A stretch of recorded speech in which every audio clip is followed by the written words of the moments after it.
Okay, Mr. Jones, the next thing we want to talk about are the three different methods to do tax advantage investing. By tax advantage investing, I mean that the monies that you earn, the accumulation period as we call it, and as well as the accumulation, the withdrawal of your monies are all tax free. Now, there are basically three different ways to get this tax advantage plan. The first one is a municipal bond. You've heard of municipal bonds. They're issued by local governments. They are completely tax free if they're structured properly. The problem is, with the municipal bonds and the low interest rates that we're experiencing, we're not really beating the inflation rates with the returns on the bonds being 2, 3, or 4%. It's not an adequate return. The next way to do this, or the second way to do this, is with something called a Roth IRA. You may have heard of that.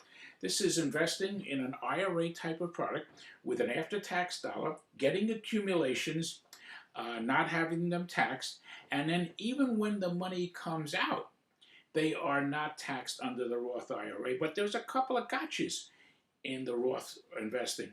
One is that if you need your money or any part of it before age 59 and a half, there is a 10% penalty as well as taxes. They revert back to taxes on the Roth IRA. And in addition to that, the Roth IRA is considered as an accumulation against certain other payments you may be getting from the government. Now, the third way, by the way, in the Roth IRA, there also may be no protection of your principal, so that you're subject to the market ups and downs. The third way is to get a tax advantage investment is through life insurance. With life insurance, we're living under the tax laws that relate to life insurance that allow us to make tax-free loans against our policy. You've heard of different types of policies, whole life policies. One product that allows that. But the problem with the whole life policies, again, is that we've got relatively low rates of return again that may not beat the inflation process. So that's the problem with the whole life policy. The other thing you might have heard about, another type of life insurance policy, is variable life insurance. Variable life insurance says we'll allow you to invest in certain mutual funds that you may want to invest in. There will be a variety of choices here.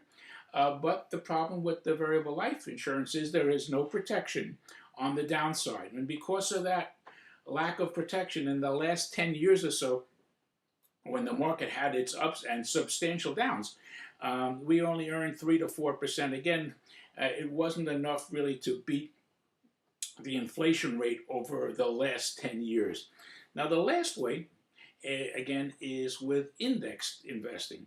Index, as you recall, an index universal life insurance product, which is a life insurance product that has a death benefit associated with and an investment side associated with. Well, on the investment side, it protects you, as we've discussed, from downsize marketing. So downsize from, I shouldn't say downsize marketing, I should say from losing your investment in a down market. So just as we said, the market goes up and down, but the index product allows you to have the security of keeping your gains and never participating in the down market. So putting that all together, I've given you three different scenarios. Which one was right for you? Which one do you feel is of the mutual funds, of the Roth IRA, or the IUL with the Index Universal Life with the protection? Which one is right for you?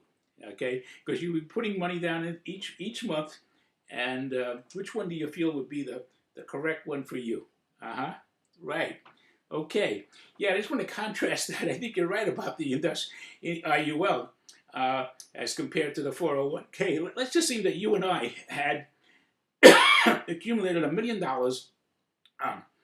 I did it in the 401k, or you did it in the 401k. Say you did it in the 401k, and I did it in the Indexed Universal Life with the protections of the tax-free corridors that life insurance provides.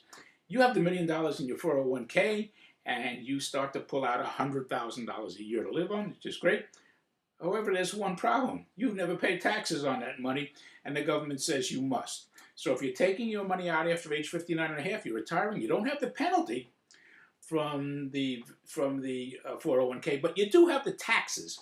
Taxes, and let's assume it's about 35%. So that $100,000 that you were getting after taxes actually becomes only $65,000.